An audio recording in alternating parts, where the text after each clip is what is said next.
Hola de nuevo, vamos a proseguir en este vídeo con más cosas sobre el teorema de Green. Vamos a continuar viendo un ejemplo un tanto peculiar que es bueno, el ejercicio 6, en el que se nos pide calcular la integral a lo largo de una curva C de un cierto campo F, donde la curva C viene dada por esta parametrización que tenemos aquí, ¿vale? Y en el que se nos pide que usemos el teorema de Green. Ya vimos un ejemplo en el vídeo anterior de cómo usar el teorema de Green para calcular la integral de línea. Cuando esa línea no es cerrada, lo que tenemos que hacer es cerrarla. Aquí vamos a proceder del mismo modo, pero hay que tener cuidado con un pequeño detalle que es el que trato de presentaros aquí.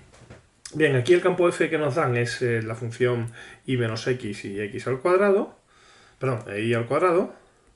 Y la curva es muy sencilla de ver. Esto es una curva tipo grafo en la que, bueno, pues la primera componente es x, la segunda es una función de x, f de x, que es simplemente el seno. Por tanto, esto no es más que la función seno para x o para t entre 0 y 2pi, con lo cual sería, bueno, pues la función bien conocida por todos, que sería esta de aquí, ¿vale? Llegaría entre 0 y 2pi, y esta es la curva sobre la que yo quiero calcular la integral de línea. Por supuesto que esto es un ejercicio que uno podría hacer directamente, no es necesario usar el teorema de Green, pero se nos pide específicamente que usemos el teorema de Green para calcular esta integral de línea. Y aquí lo más natural, lógicamente, sería coger y decir, bueno, pues vamos a cerrar, como la curva no es cerrada, ¿vale? Voy a llamar a esta curva C.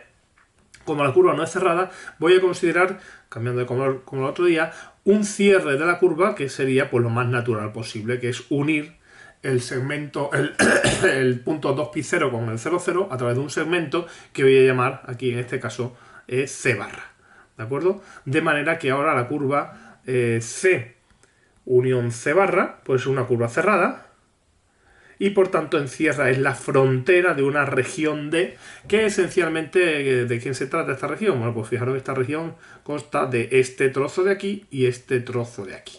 Es una región que está separada, pero bueno, al fin y al cabo no es más que una región del plano descrita de esa forma.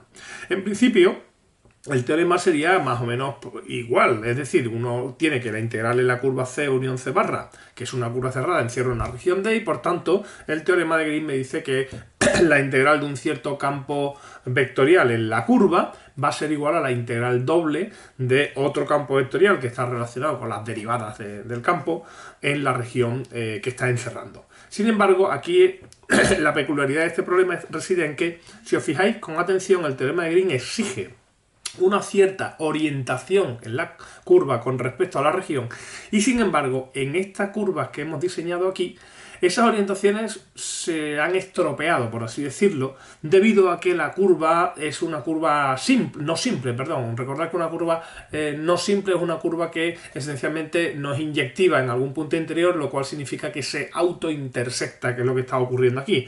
Entonces fijaros que en esta primera región que tenemos aquí, en esta curva de aquí, la orientación que está siguiendo la curva es contraria a la orientación del teorema de Green. Fijaros que la curva C estaría orientada en esta dirección y está cerrada por la curva C barra en esta otra dirección, pero aquí estamos dejando la superficie que encierra a la derecha, no a la izquierda, como nos dice el teorema de Green.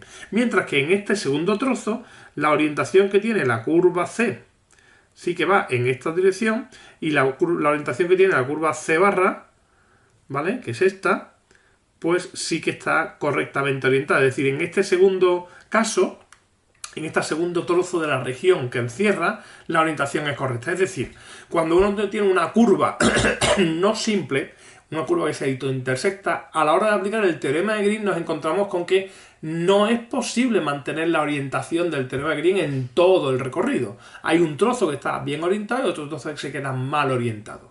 ¿Cómo podemos proceder en este caso para calcular la integral de línea a través del teorema de Green? Bueno, pues lo que vamos a hacer es ir disgregando cada trozo y aplicando el teorema de Green de forma correcta en cada trozo para que la orientación sea correcta. Entonces lo que voy a hacer es muy sencillo. Voy a considerar la curva C dividida en dos trozos. Voy a considerar la curva C que va a constar de un segmento C1, perdón, un trozo C1 y un trozo C2, que va a ser sencillamente, pues el trozo C1 va a ser este primer trozo de aquí, ¿de acuerdo? Es decir, la función t seno de t hasta pi, y luego el trozo C2, que va a ser este otro trozo de aquí, ¿de acuerdo? Desde pi hasta 2pi, con la orientación que me está dando esa de ahí. Es decir, que C1 sería el trozo del grafo de sigma de t igual a t seno de t con t entre 0 y pi, y luego C2 entre pi y 2pi. De manera que la unión de las dos, la suma de las dos integrales, va a ser justamente la que tenemos. A continuación voy a cerrar con un segmento desde 2pi a pi, desde 2pi0 a pi0, que voy a llamar C2 barra, ¿de acuerdo? Y un segmento desde pi0 a 0,0 que voy a llamar C1 barra, con esa orientación. De manera que el segmento C barra es la unión de C1 barra y C2 barra. ¿De acuerdo? Y ahora voy a aplicar el teorema de Green a las dos regiones que me están quedando aquí, que son, voy a llamar esta la región D1 y voy a llamar esta la región D2. ¿De acuerdo? Voy a aplicar el teorema de Green a la región D1 y a la región D2. Entonces, aplicar el teorema de Green a la región D1 y a la región D2, ¿qué va a suponer? Pues va a suponer que en D1 la integral en C1 y C1 barra de el campo F, fijaros que es y menos x de x más y cuadrado de y, que es la integral que quiero calcular. Esto va a ser igual a la integral doble en D1 gracias al teorema de Green, ¿de acuerdo? Fijaros que aquí P es lo que multiplica a de y, con lo cual P es y al cuadrado, y Q es lo que multiplica a dx con signo cambiado, es decir, P es x menos y.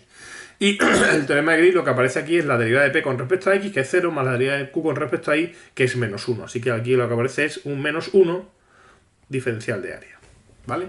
Pero aquí tenemos que tener cuidado que esta igualdad que tengo aquí del teorema de Green es cierta siempre y cuando la orientación sea correcta. Y esto no es cierto, porque en D1 la orientación que tenemos para la región D1 es justamente la contraria de la que me dice el teorema de Green. Bueno, esto es muy fácil de rectificar, porque si una integral en un sentido tiene un valor, en el sentido contrario sabemos que tiene el valor opuesto. Por lo tanto, en realidad la igualdad que se tiene aquí sería siempre y cuando pongamos un signo menos delante de esa integral, que significa que estamos considerando la integral con la orientación cambiada. En lugar de poner el signo menos aquí, me voy a permitir que lo ponga al otro lado de la igualdad, que es exactamente igual. Por lo tanto, en realidad esto es la integral en D1 de la función 1. ¿De acuerdo? Es lo que aparece ahí. Por otra parte, en D2, lo que tengo es que la integral en C2 unión C2 barra de lo mismo, ¿vale? Es igual a la integral en D2 fijaros que en este caso la región D2 está y la orientación de la curva están en consonancia con lo que dice el teorema de Green. Estoy recorriendo la curva de manera que la región queda a la izquierda y por tanto lo que tengo aquí es directamente otra vez la función P de I, Q de X. Esto sería un menos 1 diferencial de área. ¿De acuerdo? Así que lo que tengo finalmente es que gracias a estas dos podemos disgregar las integrales del siguiente modo. La integral en C1 más la integral en C1 barra, que es la integral que tengo aquí a primera, y aquí tengo la integral en C2 más la integral en C2 barra. Voy a sumar ambas cosas, ¿vale? Y entonces tendré que la integral en C1 unión C1 barra de y menos x de x más y cuadrado de y, más la integral en C2 unión C2 barra de y menos x de x más y cuadrado de y, es igual a la integral de D1 de la función 1 más, o en este caso menos, con signo menos cambiando, menos la integral en D2 de la función 1 también, que es lo que nos ha salido en este caso. Estoy sumando los dos miembros de la igualdad. Al sumar los dos miembros de la igualdad, lo que obtengo, fijaros, es que aquí me tengo la integral en C1 más la integral en C1 barra más la integral en C2 más la integral en C2 barra, que en realidad no es más que la integral en C más la integral en C barra. Porque C1 más C1 barra, perdón, C1 más C2 es C y C1 barra más C2 barra es C barra. Así que aquí tengo la integral en C más la integral en C barra de y menos x de x más y cuadrado de y. Y fijaros que aquí tengo la integral en D1 menos la integral en D2. Fijaros que en este caso D1 y D2, bueno, esto es algo que se conoce, como el seno hace lo mismo hacia arriba que hacia abajo, las dos áreas estas son exactamente iguales. Por lo tanto, aquí tengo, en este primer caso, estoy hablando del área de D1, aquí estoy hablando del área de D2 y como ambas regiones tienen el mismo área, esto sería igual a 0. El área de 1 menos el área de 2 es exactamente igual a 0, por lo tanto aquí tengo que la integral en C, que recordaréis lo que yo estoy buscando, es igual a la menos integral en C barra de menos y menos x de x más y cuadrado de y, con la ventaja, ahora sí, de que esta integral en C barra es la integral en un segmento que es mucho más sencillo de hacer que esta integral de aquí, que sería la integral sobre una curva parametrizada con la función seno, en fin, que sería un poquito más engorroso. Y finalmente, fijaros que este C barra está orientado desde el 2pi 0 al 0, 0. Si uno cambia la orientación de C barra, voy a llamarle C barra signo menos, es decir, la orientación contraria de y menos x de x más y cuadrado de y.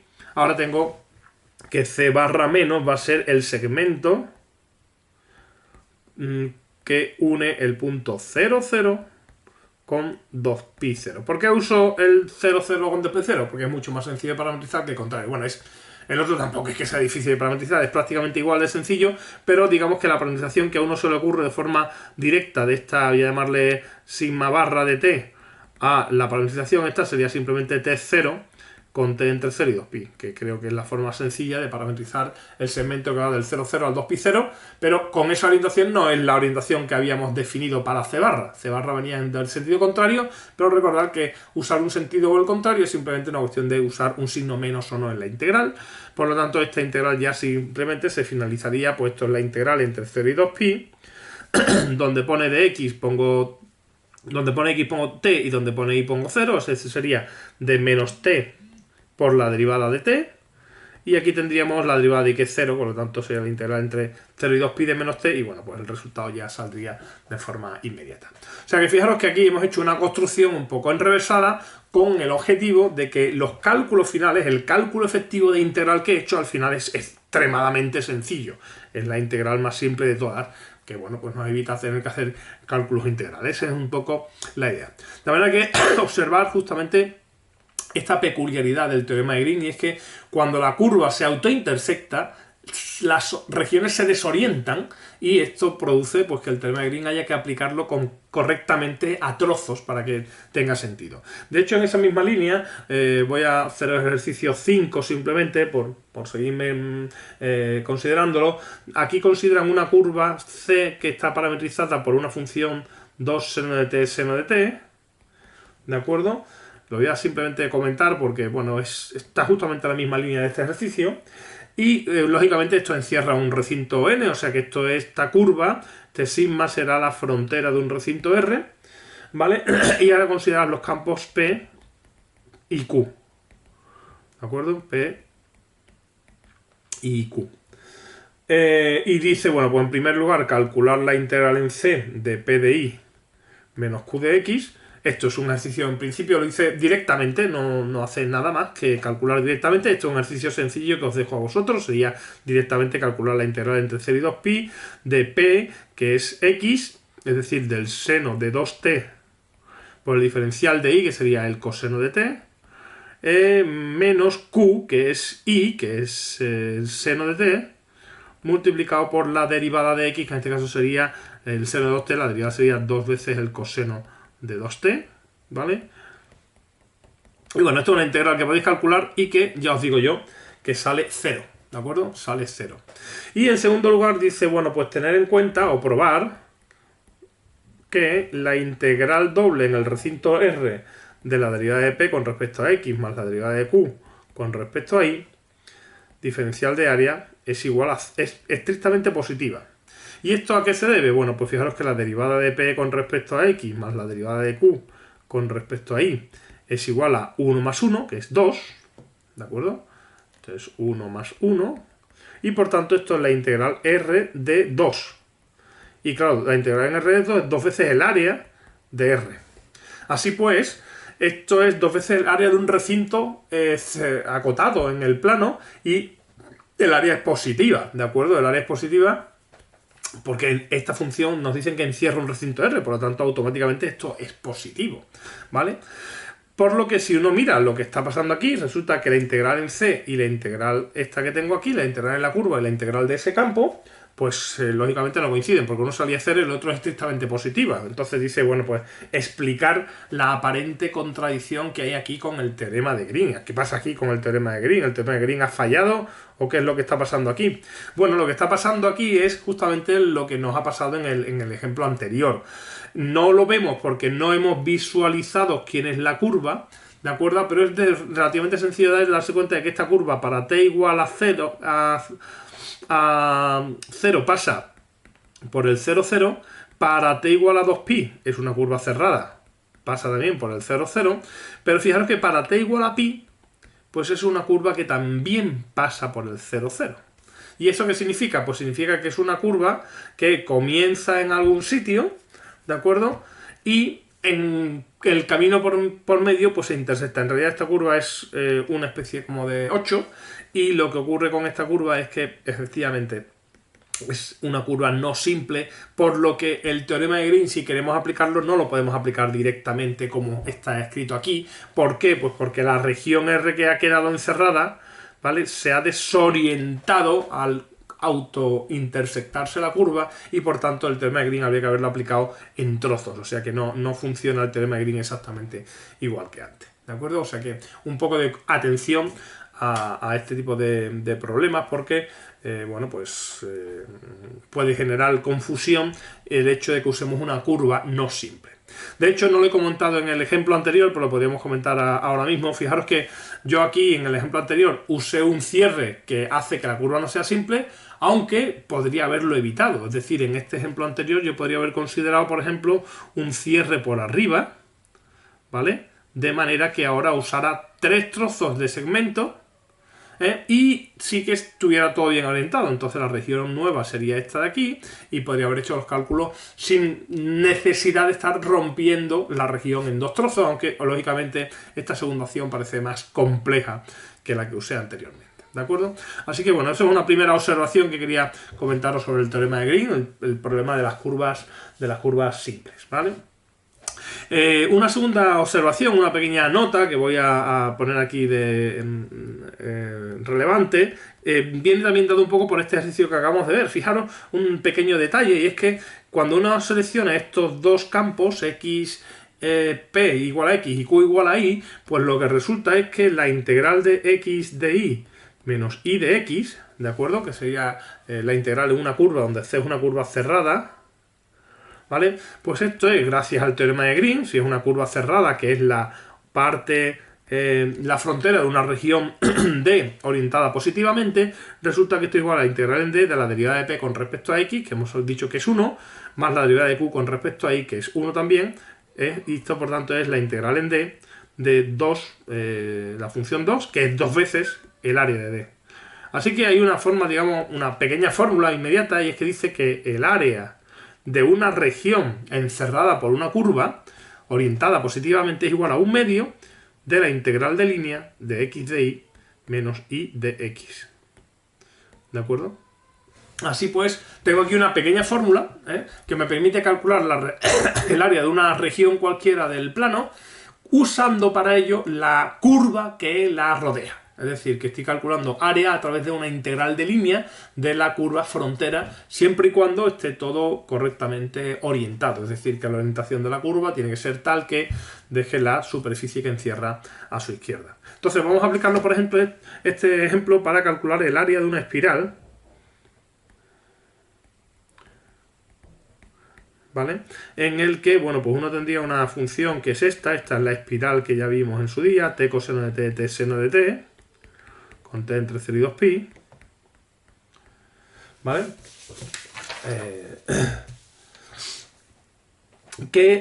O si queréis, la función r igual a t en polares, que es la misma. R igual a t en polares, esencialmente recordar que se trata de una curva que parte de 0 y a medida que empieza a girar, empieza a alejarse del origen, ¿de acuerdo? De manera que me aparecería algo aproximadamente así, ¿vale? Aquí estaría en pi medio, aquí estaría en pi, aquí está en 3 pi medio, aquí estaría en 2 pi, ¿de acuerdo? Entonces pi medio, pi y 3 pi medio. Esa es una espiral, el área encerrada por la espiral, pues me estoy refiriendo a este área de aquí, ¿vale? que está encerrada por la espiral. ¿Cómo calcularíamos este área? Fijaros que en cartesianas este área no es trivial en absoluto, ¿vale? Pero aquí podemos usar sencillamente este caso en el que tengo una curva. Ojo, esto no es una curva cerrada, entonces si yo quiero calcular la integral de este área, yo tengo que, voy a considerar C, la curva sigma, y voy a considerar C barra, ahora el segmento de 2pi 0 a 0, a 0, 0. Es decir, una vez más voy a cerrar la curva, ¿vale? Con este trozo de segmento. Y luego tendría pues la curva primera, la espiral, que está orientada, fijaros, de esa forma.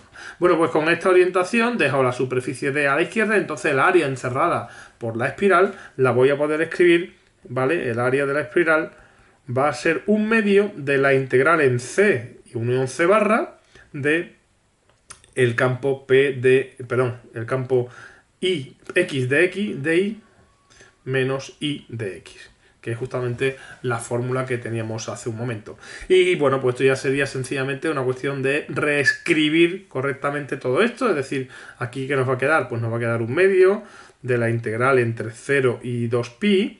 Para la primera C tendríamos X, que es t por el coseno de t, por di, la derivada de i, esto es una derivada de t seno de t, que será seno de t más t coseno de t.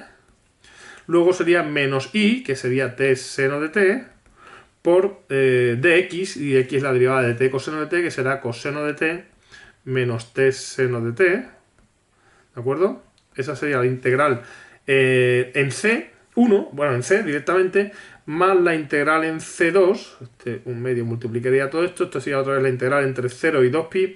Fijaros que voy a parametrizar C barra de la forma típica como T0 con T entre 0 y 2pi, ¿vale? Y esto significa que esta C barra está parametrizada de forma negativa, porque estoy parametrizando el segmento desde el 0,0 al 2pi, por lo tanto esto sería más, en lugar de un más, sería un menos, integral entre 0 y 2pi, de la parametrización T0 en esta función de aquí, que sería x de y en este caso vale 0, y y de x, y vale 0, por lo tanto 0.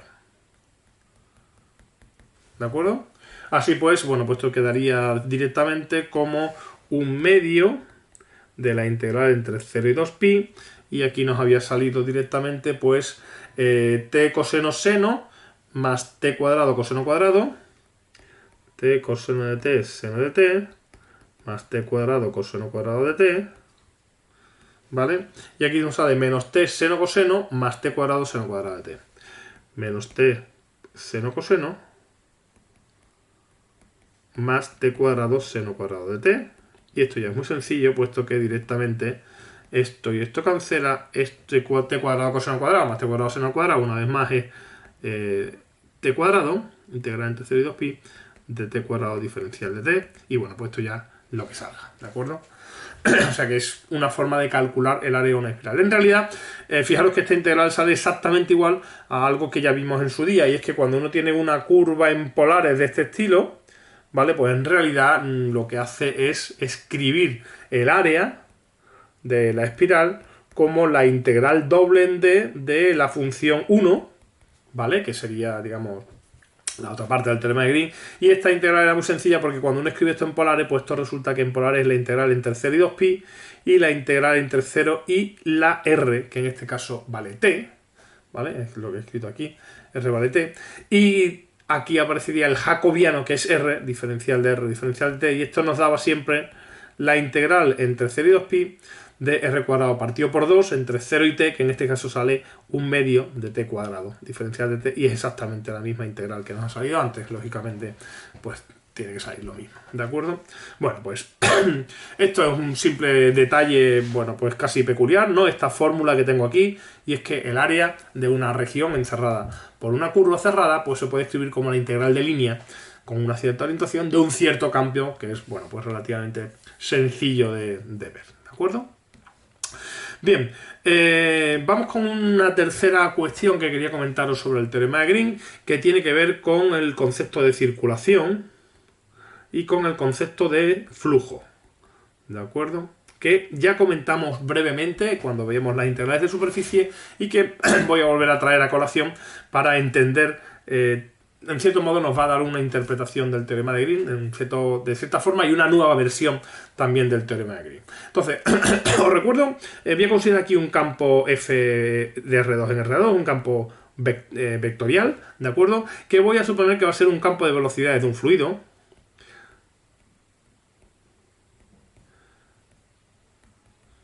¿Vale? Y me voy a plantear dos cosas. Bueno, me voy a plantear una cosa en concreto, pero voy a introducirla a partir de otra. Voy a considerar la integral en una curva C, voy a hacer que C que sea una curva cerrada, ¿vale?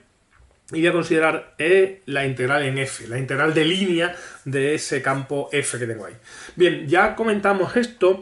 Recordar que en una integral de línea resulta que esta integral es igual a la integral en la curva de F por T, donde T es el tangente unitario. Esto es algo que ya vimos y que es algo sencillo de ver, ¿vale? Puesto que sencillamente lo único que va a hacer es convertir la integral del campo vectorial en la integral de el campo escalar f por t, donde t es el tangente unitario.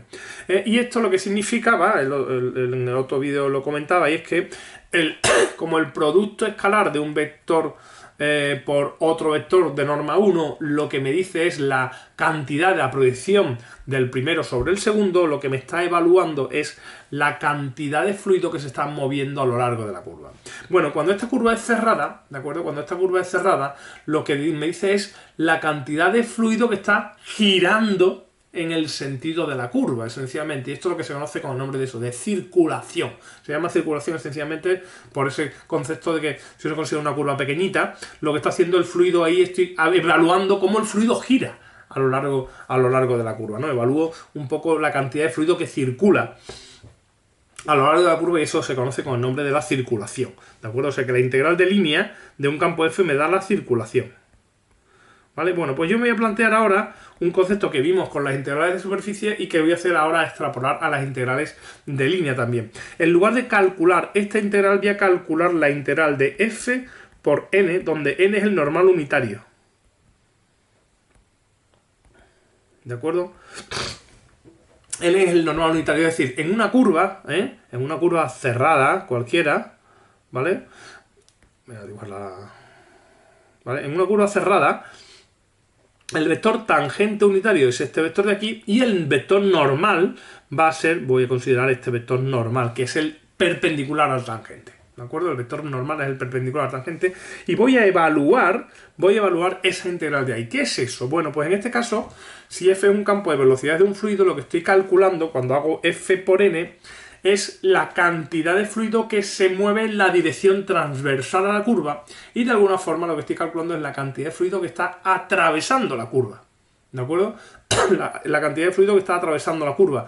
De alguna forma, si esta curva es cerrada y es pequeña, con f por n lo que estoy calculando es la cantidad de fluido que se está expandiendo desde dentro de la curva hacia afuera. Es la tendencia que tiene el fluido a expandirse, ¿vale? ¿De acuerdo? Ahora vamos a ver que eso tiene un significado muy concreto con respecto a un operador diferencial, ¿vale? Pero son conceptos distintos. Una cosa es la circulación, que lo que me dice es cómo la curva circula a lo largo de una curva, y otra es el flujo, ¿de acuerdo? Esto es lo que voy a llamar el flujo, que es la cantidad de fluido que está atravesando la curva. Esto siempre se entiende como la cantidad neta, es decir, habrá parte de fluido a lo mejor que atraviesa un sentido y parte que está entrando por otro. Entonces es una compensación entre lo que entra y lo que sale, ¿de acuerdo? Pero esencialmente estoy evaluando eso, evaluando la cantidad de fluido que está saliendo, en este caso está atravesando por la curva, ¿eh? En este caso estoy suponiendo un fluido que se mueve en un plano, ¿vale? Bueno, pues voy a hacer una cuenta muy sencillita porque, fijaros, cuando yo tengo una curva y tengo una parametrización, ¿de acuerdo? Yo aquí tengo unas funciones x de t y una función y de t. Yo sé que el vector tangente unitario, ¿quién es? Pues el tangente unitario lo calculo de forma muy sencilla, porque el tangente unitario no es más que el vector derivada partido por su norma, ¿vale? Porque el vector derivada era el vector tangente y entonces en el momento en que lo divido por su norma lo que tengo es unitario. Es decir, que esto sería el x', ¿vale? Esto sería el y', y aquí aparecería pues la norma de esto, que no es más que x' al cuadrado más y' al cuadrado, bajo una raíz cuadrada, ¿vale? O sea que ese es el vector tangente. Entonces, si yo quiero calcular la integral de c por n, fijaros que el vector normal en el plano es muy sencillo. Cuando tengo un vector en una dirección, el vector normal lo calculo sencillamente intercambiando el orden de las componentes del vector y metiéndolo en un signo menos. Es decir, aquí el vector normal sería directamente el vector y' menos x' de t. ¿De acuerdo? Partido por la raíz de x. Aquí sería la raíz de y' al cuadrado más menos x' al cuadrado, que es x' al cuadrado, o sea que realmente es exactamente lo mismo. Aquí es que dos veces la norma es la raíz, ¿de acuerdo? Vale, por tanto, fijaros, voy a considerar un campo f, que tenga unas componentes f1 o f2, y me voy a plantear cómo calcular su flujo. Entonces resulta que la integral en c de f1 de x más f2 de y, lo voy a escribir así, ¿de acuerdo? Perdón, quiero calcular el flujo de f por n, ¿vale? No en la circulación. Esto sería la integral en c del campo f1, f2, multiplicado por x y' menos x', que sería el vector n, partido por la norma de ese vector, que hemos dicho que es la raíz de x' cuadrado más y' al cuadrado, aunque está al revés, ¿de acuerdo? Bien, fijaros que aquí esencialmente x' y y' lo podemos identificar con el de y de x, ¿de acuerdo? Pues esto es la integral en C de f1 de y, ¿vale? Fijaros que esto es un campo escalar.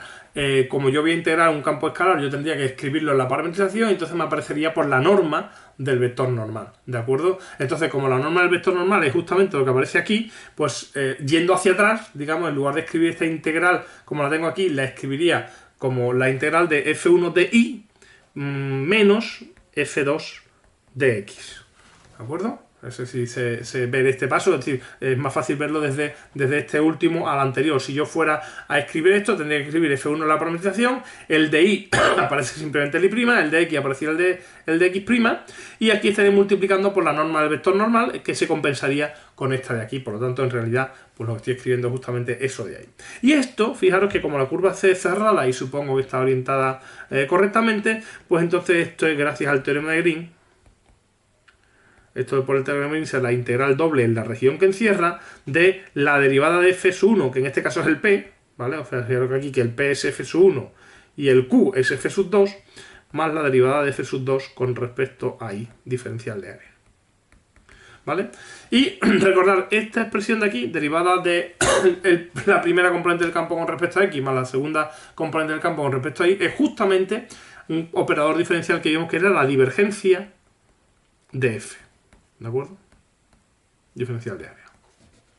Por lo tanto, lo que he llegado, fijaros, es a esta igualdad que se conoce como el teorema de Green en su versión vectorial, la forma vectorial del teorema de Green, que dice que la integral en D de la divergencia de f es igual a la integral en C de f por n, donde C es la frontera de D orientada positivamente, ¿vale? Y f es un campo vectorial de R2 en R2 y n es la normal unitaria.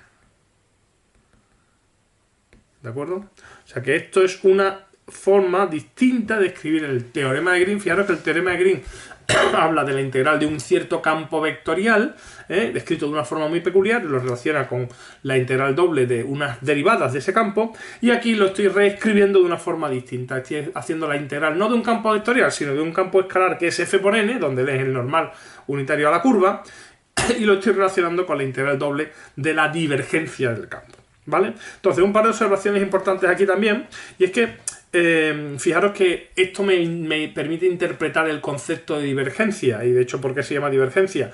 Hemos dicho que esta de aquí es el flujo del campo de velocidades a través de la curva, es decir, ahí midiendo el flujo de velocidades a través de la curva. Si yo considero una curva muy pequeñita, ¿de acuerdo? Aquí lo que estoy calculando es la cantidad de fluido, no es la circulación, no es la cantidad de fluido que rota, sino es la cantidad de fluido que atraviesa la curva. Entonces, si la curva es muy pequeña, lo que estoy midiendo es la cantidad de fluido que está atravesando la curva o cómo el fluido se expande desde un determinado punto. Bueno, pues eso esencialmente es igual a la integral en una región. Si la región es muy pequeña, la integral es prácticamente el valor de la función, más o menos, el valor de la función que estoy integrando, que en este caso es la divergencia, significa que la divergencia lo que me mide es la tendencia que tiene el fluido a diverger, a expandirse, dado un punto, la tendencia que tiene el fluido a escaparse de ese punto, ¿de acuerdo? Eso es esencialmente la interpretación que le podemos dar al operador divergencia. Es la tendencia de un campo a expandirse.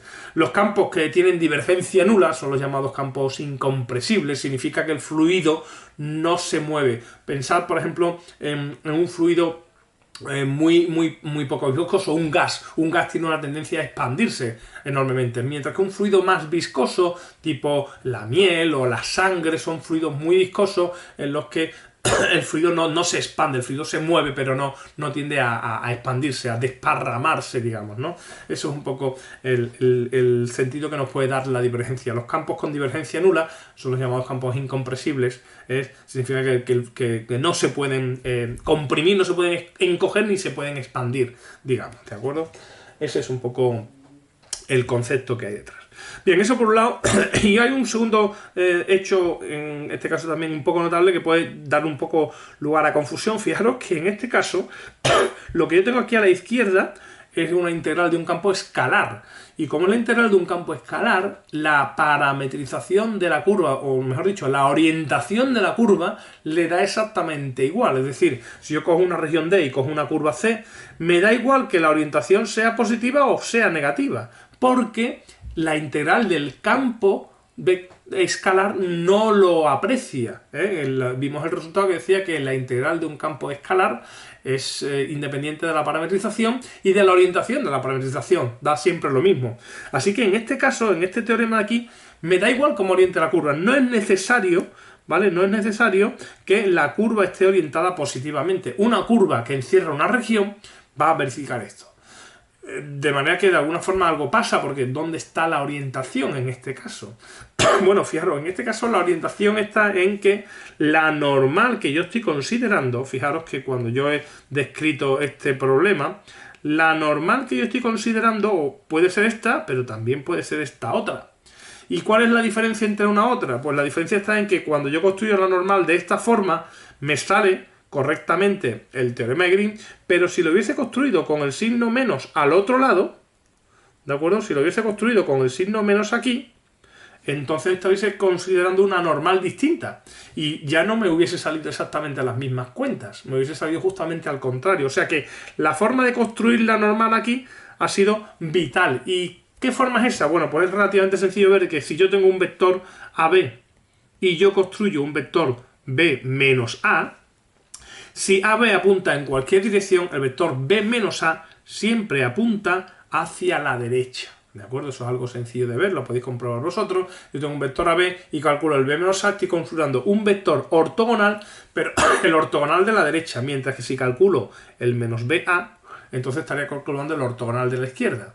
Y entonces a efectos de recorrido de la curva, resulta que si yo me estoy moviendo en esta dirección y calculo con el vector a derecha, como me estoy moviendo en la dirección de recorrido de la curva, según el teorema de Green, según la orientación positiva, pues resulta que la normal que estoy considerando aquí es la que apunta hacia fuera del recinto. ¿De acuerdo? Hacia fuera del recinto. De manera que aquí la normal unitaria que yo estoy usando no es una normal unitaria cualquiera, es la normal unitaria exterior a D. ¿De acuerdo? Porque si en lugar de usar la normal unitaria exterior a D, uso la normal unitaria interior a D, entonces las cuentas no son exactamente iguales, salen justamente las opuestas y por tanto no se verifica esta igualdad, se verificaría con un signo menos. O dicho de otro modo, la orientación del teorema de Green en esta versión, esto es la llamada forma vectorial del teorema de Green,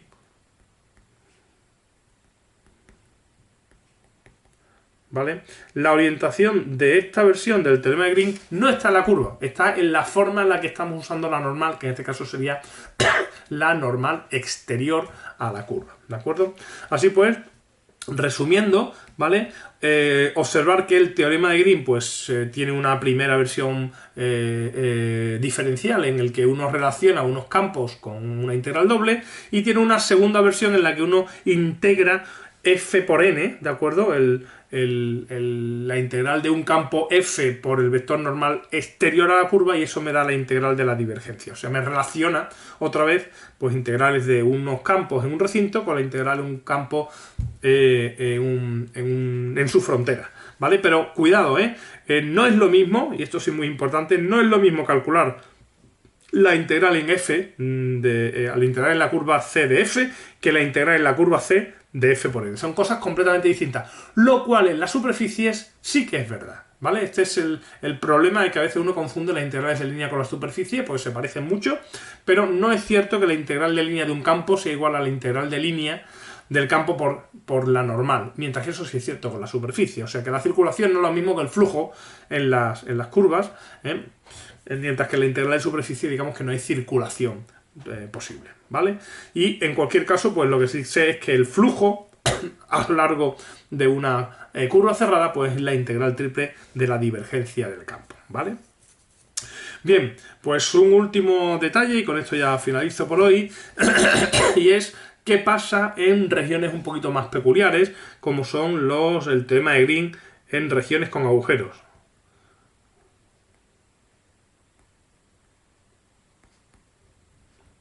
Vamos a ver cómo se puede escribir, o qué hay que tener en cuenta, qué peculiaridad hay que tener en cuenta en una región que sea una cosa por el estilo. Ya considero una región D y una curva aquí interior D, de manera que la región que yo estoy escribiendo D es la región que queda entre dos curvas cerradas.